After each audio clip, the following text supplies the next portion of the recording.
Israel Iran युद्ध के बीच global market में कच्चे तेल की कीमतों में उछाल देखा जा रहा है। ग्लोबल मार्केट में ब्रेंट की कीमत $78 पहुंच गई है। जरा इसके मायने समझते हैं और कहां पर जा सकती है क्रूड की कीमतें। हमारे साथ जी बिजनेस के कमोडिटी एडिटर मृत्युंजय कुमार झा है। मृत्युंजय, इस हफ्ते ही हमने देखा क्रूड की कीमतों में करीब 8% बढ़ी है। क्या है इसके मायने और आगे क्या हो सकता है?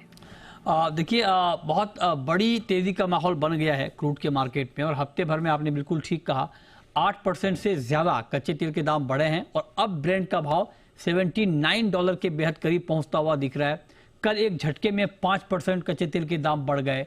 तो कुल मिलाकर जो तनाव के हालात इस वक्त बने हैं ईरान इजराइल के बीच, उससे मार्केट का सेंटीमेंट बहुत बिगड़ा है, जिससे कच्चे तेल के दाम बढ़ने लगे हैं। कल जो 5% की अचानक बड़ी तेजी आई, उसके पीछे वजह यह है कि जो बाइडेन ने यह संभावना जताई कि ईरान के ऑयल इंफ्रास्ट्रक्चर पर हमला हो सकता है।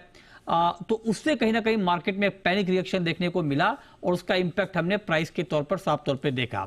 ईरान चूंकि ओपेक का मेंबर है, एक महत्वपूर्ण उत्पादक देश है और करीब करीब 32 से 33 लाख बैरल रोज का उत्पादन करता है क्रूड का, 17 लाख बैरल के आसपास का एक्सपोर्ट करता है।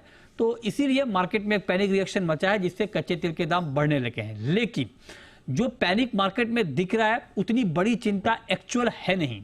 और जो मतलब जब इस बात की आशंका जाहिर की जा रही है कि क्या ईरान से अगर सप्लाई बाधित होती है तो क्या कोई बड़ा सप्लाई क्रंच ग्लोबल मार्केट में आ जाएगा, ऐसा लगता नहीं है।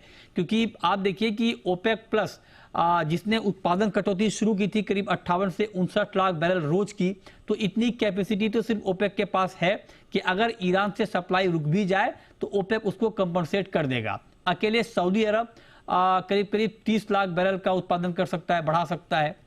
यूएई 14 लाख बैरल प्रोडक्शन बढ़ा सकता है। तो मतलब अगर ईरान से सप्लाई को लेकर बहुत निगेटिव खबर भी आ जाए, वहां उत्पादन रुक जाए, ठप हो जाए, एक्सपोर्ट ठप हो जाए, तब भी ग्लोबल मार्केट में सप्लाई को लेकर कोई बड़ा क्रंच नहीं आएगा। लेकिन मार्केट को दूसरी बात की चिंता है। दूसरी बात की चिंता यह है, एक तो ईरान में डिस्टर्ब हो जाएगी सप्लाई, और ईरान में जब सप्लाई डिस्टर्ब होगी तो क्या ईरान बाकी जो सहयोगी उत्पादक देश हैं उनकी सप्लाई पर कोई असर डाल सकता है? क्या उनकी सप्लाई को डिस्टर्ब कर सकता है? क्या इन सब बातों के ऊपर भी मार्केट इस वक्त रिएक्ट कर रहा है। लेकिन आपको साफ तौर पर यह बात बता दें कि फंडामेंटल के मोर्चे पर ऐसी कोई बड़ी आफत वाली बात नहीं है कि अगर ईरान से सप्लाई कम हो जाए तो तेल मिलना बंद हो जाएगा। ये सिचुएशन नहीं है। तो उस लिहाज से अगर आप देखें तो हो सकता है कि ये तेजी आपको बहुत ज्यादा आगे ना दिखे, थोड़े बहुत दाम और बढ़ जाएं और जब हमले की खबर आ जाए या कुछ और तनाव वाली खबर आ जाए, उस पर मार्केट 2% 4% का रिएक्शन दिखा दे। लेकिन इसका मतलब ये नहीं कि तेल में कोई आग लग जाएगी या कोई बड़ी तेजी और नॉन स्टॉप मतलब बिना रुकने वाली तेजी शुरू हो जाए, इसकी संभावना अभी दिख नहीं रही। जी धन्यवाद करते हैं और मृत्युंजय क्लियर करने के लिए कि आगे की स्थिति क्या हो सकती है दर्शकों के लिए।